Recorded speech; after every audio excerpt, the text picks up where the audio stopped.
ಅಬು ನ್ಯೂಸ್ಗೆ ಸ್ವಾಗತ. ನಾನು ಜಹೀರ್. ನಮ್ಮ ನಡೆ ಸತ್ಯದ ಕಡೆ. ಡ್ರಗ್ಸ್ ಮುಕ್ತ ಸಮಾಜ ನಿರ್ಮಾಣಕ್ಕೆ ಎಲ್ಲರ ಸಹಕಾರ ಅಗತ್ಯ.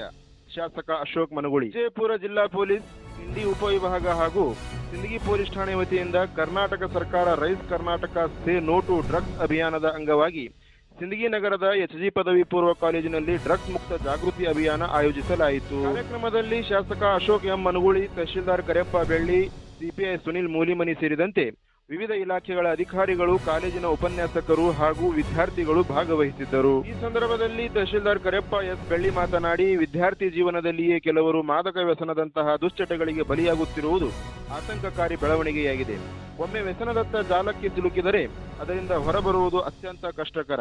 ಆದ್ದರಿಂದ ವಿದ್ಯಾರ್ಥಿಗಳು ಶಿಕ್ಷಣದ ಜೊತೆಗೆ ಉತ್ತಮ ಮೌಲ್ಯಗಳನ್ನು ಅಳವಡಿಸಿಕೊಂಡು ಜವಾಬ್ದಾರಿಯುತ ನಾಗರಿಕರಾಗಿ ಬೆಳೆಯಬೇಕು ಎಂದು ಸಲಹೆ ನೀಡಿದರು. ಶಾಸಕ ಅಶೋಕ್ ಎಂ ಮನಗುಳಿ ಮಾತನಾಡಿ, ವ್ಯಸನ ಮುಕ್ತ ಕರ್ನಾಟಕ ಹಾಗೂ ವ್ಯಸನ ಮುಕ್ತ ಭಾರತ ನಿರ್ಮಾಣ ಪ್ರತಿಯೊಬ್ಬರ ಜವಾಬ್ದಾರಿಯಾಗಿದೆ. ಸಮಾಜದಲ್ಲಿ ಬದಲಾವಣೆ ಬೇರೆಯವರಿಂದಲ್ಲ, ನಮ್ಮಿಂದಲೇ ಆರಂಭವಾಗಬೇಕು.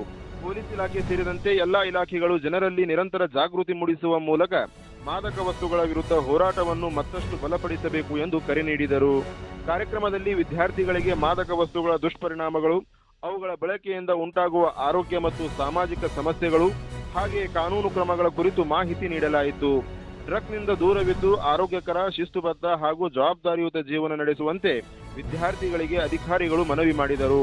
ಪಿಎಸ್ಐ ಶ್ರೀಕಾಂತ್ ಕಾಂಬ್ಳೆ ಕಾರ್ಯಕ್ರಮವನ್ನು ವಂದಿಸಿದರು. ವಿದ್ಯಾರ್ಥಿಗಳೇ ಯಾಕೆ ಹೆಚ್ಚು ಈ ಒಂದು ಡ್ರಗ್ಸ್ ಚಟಕ್ಕೆ ಬಲಿಯಾಗ್ತಾರೆ? ವಿದ್ಯಾರ್ಥಿಗಳಲ್ಲಿ ಇನ್ನೂ ಅವ್ರ ಹತ್ರ ಹುರುಪಿರುತ್ತೆ, ನಾನು ಏನಾದ್ರು ಹೊಸದಾಗಿ ಮಾಡ್ಬೇಕಂತ ಒಂದು ಎಕ್ಸೈಟ್ಮೆಂಟ್ ಇರುತ್ತೆ. ಆ ಎಕ್ಸೈಟ್ಮೆಂಟ್ ಅಲ್ಲಿ ನಾವು ಒಂದ್ಸಲ ಸಿಗರೇಟ್ ಸೇದೋಣ, ಬಿಡಿ ಸೇದೋಣ ಅಥವಾ ಎಣ್ಣೆ ಹೊಡೆಯೋಣ ಅಂತ ಹೇಳ್ಬಿಟ್ಟು ಹೊಸ ಹೊಸ ಥಾಟ್ಸ್ ಬರ್ತಿರ್ತಾವೆ. ಆ ಉದ್ದೇಶದಿಂದ ಎಕ್ಸೈಟ್ಮೆಂಟ್ ಅಲ್ಲಿ ಅವ್ರು ಕಳ್ಕೊಳ್ಳಾದೆ ಡ್ರಗ್ಸ್ ಸೇವಿಸಕ್ಕೆ ಇದು ಮಾಡ್ತಾರೆ. ಆಮೇಲೆ ಪಿಯರ್ ಗ್ರೂಪ್ ಅಂತ ಕರಿತೀವಿ. ಪಿಯರ್ ಗ್ರೂಪ್ ಅಂದ್ರೆ ನಮ್ಮ ಫ್ರೆಂಡ್ ನಾವು ಒಂದು 5-6 ಜನ ಫ್ರೆಂಡ್ಸ್ ಇದ್ದು ಅಂದ್ರೆ ಅಲ್ಲಿ ಯಾರಾದ್ರೂ ಒಬ್ರು ಏನೋ ಒಂದು ಈ ದುಶ್ಚಟಕ್ಕೆ ಒಳಗಾಗಿರ್ತಾರೆ. ಅವ್ರು ನೋಡ್ಬಿಟ್ಟು ನಾವು ಕೂಡ ಅದನ್ನ ಸೇವನೆ ಮಾಡಕ್ಕೆ ಶುರು ಮಾಡ್ಬಿಟ್ಟು. ಇನ್ನು ಮುಖ್ಯವಾಗಿ ಇನ್ನೊಂದು ಸ್ಟ್ರೆಸ್. ಈಗ student life is golden life ಅಂತ ಕರೀತಾರೆ. ಸೊ ಇವಾಗ ಆಗಿಲ್ಲ, ಈಗ ಎಲ್ಲರಿಗೂ ಕೂಡ ತಮ್ಮ ಬಾಲ್ಯ ಜೀವನದಿಂದ ಒಂದ್ ಸ್ವಲ್ಪ ಸ್ಟ್ರೆಸ್ ಜಾಸ್ತಿ ಆಗಿದೆ. ಸೊ ಆ ಸ್ಟ್ರೆಸ್ ಇಂದನೂ ಕೂಡ ತುಂಬಾ ಜನ ಕೂಡ ತಮ್ಮ ಬಾಲ್ಯ ಜೀವನದಿಂದಲೇ ಅಂದ್ರೆ ಕಾಲೇಜ್ ಡೇಸಿಂದಲೂ ಕೂಡ ಡ್ರಗ್ಸ್ ತಗೊಳ್ಳಕ್ಕೆ ಶುರು ಮಾಡಿದ್ದಾರೆ. ಸೊ ಇಂಥ ದುಶ್ಚಟಗಳಿಗೆ ಯಾರು ಒಳಗಾಗತ್ತೆ? ತಮ್ಮನ್ನು ತಾವು ಒಂದು ಒಳ್ಳೆಯ ನಾಗರಿಕರನ್ನಾಗಿ ರೂಪಿಸಿಕೊಳ್ಬೇಕಾದ್ರೆ ನಮ್ಮ ಜೀವನದಲ್ಲಿ ಶಿಸ್ತು ಬಹಳ ಮುಖ್ಯ. ಅಂದ್ರೆ ಒಂದು ಡಿಸಿಪ್ಲಿನ್ ಲೈಫ್ ಇರಬೇಕು ಎಲ್ಲರಿಗೂ. ಡಿಸಿಪ್ಲಿನ್ ಲೈಫ್ ಅಂದ್ರೆ ಈಗ ನಾನು ಬೆಳಿಗ್ಗೆಯಿಂದ ಏನ್ ಮಾಡ್ಬೇಕು, ನಾನು ಕಾಲೇಜ್ ಹೋಗ್ಬೇಕು, ಇಷ್ಟು ಅವರ್ ಸ್ಟಡಿ ಮಾಡ್ಬೇಕು, ಆಮೇಲೆ ಇಷ್ಟು ಅವರ್ ನಾನು ಫಿಸಿಕಲ್ ಆಕ್ಟಿವಿಟೀಸ್ ಮಾಡ್ಬೇಕು ಅಂತ ಹೇಳ್ಬಿಟ್ಟು ನಿಮ್ಮನ್ನ ನೀವು ಒಂದು ಆಕ್ಟಿವಿಟೀಸ್ ಅಲ್ಲಿ ಎಂಗೇಜ್ ಆಗಿ ಅಂದ್ರೆ ಎಂಗೇಜ್ ನಿಮ್ಮನ್ನ ನೀವು ತೊಡ್ಕೊಂಡ್ರೆ ಬೇರೆ ಕೆಲಸ ಮಾಡಕ್ಕೆ ನಿಮ್ಗೆ ಯಾವುದೇ ರೀತಿಯ ನಿಮ್ಗೆ ತಾಟೆ ಬರಲ್ಲ. ಆ ತಾಟ ಅವಾಯ್ಡ್ ಮಾಡ್ಬೇಕಾದ್ರೆ ನೀವೆಲ್ಲರೂ ಒಂದು ಟೈಮ್ ಟೇಬಲ್ ಹಾಕೊಳ್ಳಿ. ಟೈಮ್ ಟೇಬಲ್ ಹಾಕೊಂಡು ನಾನು ಇಷ್ಟು ಅವರ್ ಸ್ಟಡಿ ಮಾಡಬೇಕು, ಇಷ್ಟು ಅವರ್ ನಾನು ಫಿಸಿಕಲ್ ಆಕ್ಟಿವಿಟೀಸ್ ಮಾಡಬೇಕು, ಇಷ್ಟು ಜೊತೆ ನನ್ನ ಫ್ರೆಂಡ್ಸ್ ಜೊತೆ ಸ್ಪೆಂಡ್ ಮಾಡಬೇಕು ಅಂತ ಹೇಳ್ಬಿಟ್ಟು ನೀವು ಫಿಸಿಕಲ್ ಒಂದು ಟೈಮ್ ಟೇಬಲ್ ಹಾಕೊಂಡ್ರೆ ಮುಖ್ಯವಾಗಿ ವಿದ್ಯಾರ್ಥಿ ಜೀವನದಲ್ಲಿ ಇದು ಬಹಳ ಮುಖ್ಯ. ನಿಮ್ ಲೈಫ್ ಅಲ್ಲಿ ನೀವು ಹಾಕೊಂಡಿದ್ದು ಏನಾದರೂ ಸಾಧಿಸಬೇಕಾದ್ರೆ ಡಿಸಿಪ್ಲಿನ್ ಲೈಫ್ ಅಲ್ಲಿ ನೀವು ಮೇಂಟೈನ್ ಮಾಡಲೇಬೇಕು. ಲೈಫ್ ಅಲ್ಲಿ ಡಿಸಿಪ್ಲಿನ್ ಇದ್ರೆ ಕೂಡ ನೀವು ಮುಂದೆ ನಿಮ್ ಜೀವನದಲ್ಲಿ ನೀವು ಅನ್ಕೊಂಡದ್ದೇ ಸಾಧಿಸಕ್ಕಾಗತ್ತೆ. ಸೊ ನೀವೇನಾದ್ರೂ ಡ್ರಗ್ಸ್ ತಗೊಂಡು ಇವಾಗಲೇ ವಿದ್ಯಾರ್ಥಿ ಜೀವನದಲ್ಲಿ ಬಿಡಿ ಸೇದೋದು, ಸಿಗರೇಟ್ ಸೇದೋದು ಅಥವಾ ಎಣ್ಣೆ ಹೊಡೆಯಕ್ಕೆ ಶುರು ಮಾಡಿದ್ರೆ ನಿಮ್ ಜೀವನವನ್ನು ನೀವು ಸಂಪೂರ್ಣವಾಗಿ ಹಾಳು ಮಾಡ್ಕೊತಿದ್ದೀರಾ. ಒಂದ್ಸಲ ನೀವು ದುಶ್ಚಟಕ್ಕೆ ಒಳಗಾಗ್ಬಿಟ್ರೆ ನೀವು ಅದರಿಂದ ವಾಪಸ್ ಬರಕ್ ಆಗಲ್ಲ. ಯಾಕಂದ್ರೆ ನಮ್ಮ ಬಾಡಿಯಲ್ಲಿ 2 ತರ ಆಕ್ಷನ್ಸ್ ಇವೆ. ಒಂದು ವಾಲಂಟರಿ ಆಕ್ಷನ್ಸ್ ಮತ್ತು ಇನ್ವಾಲಂಟರಿ ಆಕ್ಷನ್ಸ್. ವಾಲಂಟರಿ ಆಕ್ಷನ್ ಅಂದ್ರೆ ನಾನು ಮಾಡ್ಬೇಕಂದ್ರೆ ಮಾಡ್ತೀನಿ. ಇನ್ವಾಲಂಟರಿ ಅಂದ್ರೆ ನಮ್ಗೆ ಗೊತ್ತಿಲ್ಲದನೆ ನಾವು ಕೆಲಸ ಮಾಡಕ್ ಶುರು ಮಾಡ್ಬಿಡ್ತೇವೆ. ಸೊ ಅದೊಂದು ಇನ್ವಾಲಂಟರಿ ಆಕ್ಷನ್ ಅಲ್ಲಿ ನಾವು ಈ ಡ್ರಗ್ಸ್ ಅನ್ನೆಲ್ಲ ಸೇರಿಸ್ತೀವಿ. ಸೊ ಆ ಒಂದು ಮಟ್ಟಕ್ಕೆ ಹೋಗ್ಲಾರ್ದೆ ತಾವೆಲ್ಲರೂ ಕೂಡ ವಿದ್ಯಾರ್ಥಿಗಳು ತಮ್ಮ ಜೀವನವನ್ನು ಒಳ್ಳೆಯ ರೀತಿಯಲ್ಲಿ ರೂಪಿಸ್ಕೊಳ್ಳಿ. ಆಮೇಲೆ ಈ ಡ್ರಗ್ಸ್ ಅನ್ನು ತಡೆಗಟ್ಟೋದಕ್ಕೆ ನಮ್ಮ ಸರ್ಕಾರ NDPS ಆಕ್ಟ್ ಅಂತ ತಂದಿದೆ 1985 ಅಲ್ಲಿ. Narcotic drugs and psychiatric substances act ಅಂತ ಹೇಳ್ಬಿಟ್ಟು ಇದರಲ್ಲಿ ಎಲ್ಲಾ ರೀತಿಯ ಕಾಯ್ದೆಗಳಿಗೆ ಅಂದ್ರೆ ನೀವು ಡ್ರಗ್ಸ್ ಸೇವನೆ ಮಾಡಿದ್ರೆ ಏನ್ ಮಾಡಬೇಕು, ನಿಮ್ಗೆಲ್ಲ ನಾನ್ ಬೇಲೇಬಲ್ ಅಫೆನ್ಸ್ ಇವೆಲ್ಲ. ಒಂದ್ಸಲ ನೀವೇನಾದ್ರೂ ಡ್ರಗ್ಸ್ ಸೇವನೆ ಮಾಡಿ ಸಿಕ್ಕಾಕೊಂಡ್ರೆ ನಿಮಗೆ ನಾನ್ ಬೇಲೇಬಲ್ ಅಫೆನ್ಸ್ ಅಲ್ಲಿ ಬೇಲ್ ಆಗದಂತ ಒಂದು ಕಠಿಣ ಶಿಕ್ಷೆಯನ್ನು ಕೂಡ ನಮ್ಮ ಆಲ್ರೆಡಿ ಆಕ್ಟ್ ಅಲ್ಲಿ ಇದೆ.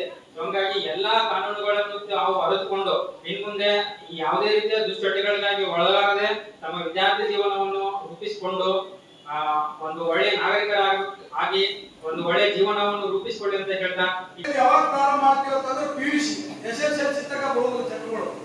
PUC 1 or 2 ದಿಂದ ನಮ್ಮ ಈ ವ್ಯಸನದಿಂದ ನಾವು ಪ್ರಾರಂಭ ಮಾಡ್ತೀವಿ ನಮ್ಮ ಜೀವನ. ಅದಕ್ಕೆ PUC 1 ರಿಂದ ಇವತ್ತು ಡಿಗ್ರಿ, ಇವತ್ತು ಮಾಸ್ಟರ್ ಡಿಗ್ರಿ ಕಲಿಯುವಂತ ವಿದ್ಯಾರ್ಥಿನಿಯರು ನೀವು ವ್ಯಸನ ಮುಕ್ತ ಭಾರತವನ್ನು ನಿರ್ಮಾಣ ಮಾಡಬೇಕಾಗಿತ್ತಂದ್ರೆ ನಿಮ್ಮ ಪಾತ್ರ ಬಹಳ ಮುಖ್ಯ ಐತಿ.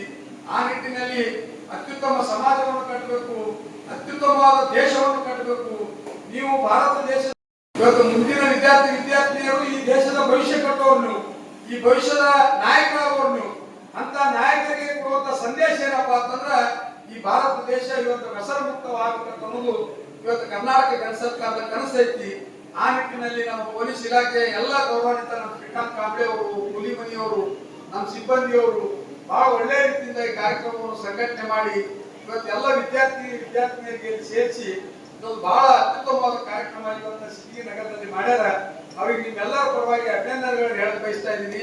ಅದ್ರ ಜೊತೆಗೆ ಬೆಳ್ಳಿಯವರ ಇದು ಕಾರ್ಯಕ್ರಮ ಬರೀ ಸಿಂದಗಿ ನಗರಕ್ಕೆ ಅಷ್ಟೇ ಸೀಮಿತ ಆಗಬೇಕು. ಪ್ರತಿಯೊಂದು ಹೂಗೊಳೆಗಳಲ್ಲಿ ಪಂಚಾಯತಿ ಮಟ್ಟದಲ್ಲಿ ಈ ವ್ಯಸನ ಮುಕ್ತ ಭಾರತದ ಕಾರ್ಯಕ್ರಮ ನಾವು ಆಯೋಜನೆ ಮಾಡಿ ಇವತ್ತು ವಿದ್ಯಾರ್ಥಿನಿಯರಿಗೆ ಸಮಾಜಕ್ಕೆ ಒಂದು ಅತ್ಯುತ್ತಮವಾದ ಸಂದೇಶ ಕೊಡುವಂತ ಕಾರ್ಯಕ್ರಮ ಇವತ್ತು ಅಧಿಕಾರಿಗಳಿಂದ ಆಗ್ಬೇಕಂತ ಈ ಸಂದರ್ಭದಲ್ಲಿ ಹಾರೈಸಿ ಹೋಗದಂತೆ